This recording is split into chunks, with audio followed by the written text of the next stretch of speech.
Thursday in Berea, Mary Kay, and that is Freddie Kitchens Day. He has his weekly press conference on Thursdays, and Freddie Kitchens continues to be a topic of conversation. Of course, there was a report from Jay Glazer that maybe Freddie Kitchens had locked up the offensive coordinator position. Kitchens downplayed that today, said Jay Glazer apparently knows more than him.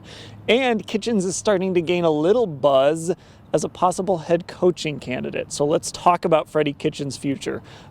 Do you believe that there's a chance he could be the offensive coordinator, kind of thrust onto whatever coach is brought in? Well, I'm not so sure about that, but I am starting to get a little bit intrigued by the second part of that. Does Freddie Kitchens have any merit as a possible head coaching candidate here? And he's certainly making a strong case for himself on the football field.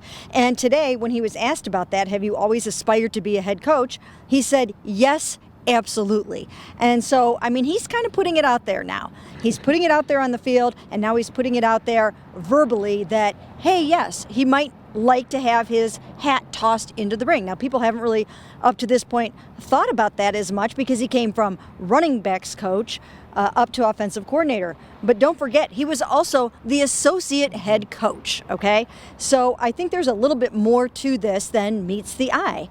And it wouldn't surprise me if he gets a head coaching interview with the Browns or someone else. And there's a few things to think about. He's 44 years old. Mm-hmm. He's coached quarterbacks. He's worked under guys like Bruce Arians. He's from the Bill Parcells tree. He's got this sort of sneaky resume that if we threw it out there without a name, people would say, oh yeah, I'm kind of interested in that guy. That's the type of head coaching candidate, an offensive-minded, innovative guy that I would want as head coach, and I think that's why you have to start at least considering him as an option for this job.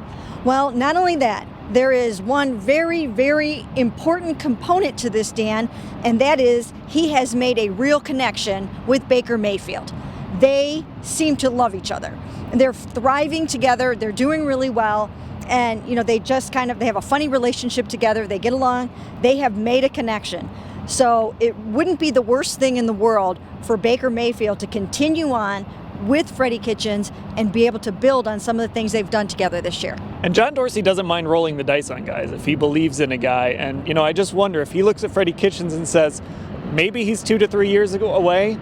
Does he want to be the guy that rolls the dice and benefits in 2 to 3 years, or does he want to let some other team get to benefit in 2 to 3 years if Kitchens continues to ascend and then he becomes a great head coach for some other team? So I think that's part of the consideration as well.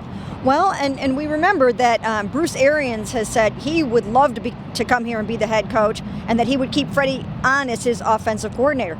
Do they even need to take that step? Has Freddie shown enough in these games that perhaps he can be the guy? Now, recently I posed the question, would they want him to have every single thing on his plate?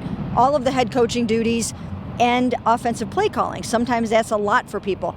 But he's been around for a long time. He was with the Cardinals for 11 seasons. He's worked under some really great coaches, as you said. You mentioned Bill Parcells. We've mentioned Bruce Arians. So he might have what it takes. He kind of gave a little bit of grief to people out there that have questions that he's not ready to be a head coach. And he said, who's ever ready to be a head coach? You never really know. Did anybody think Sean McVay was ready to be a head coach?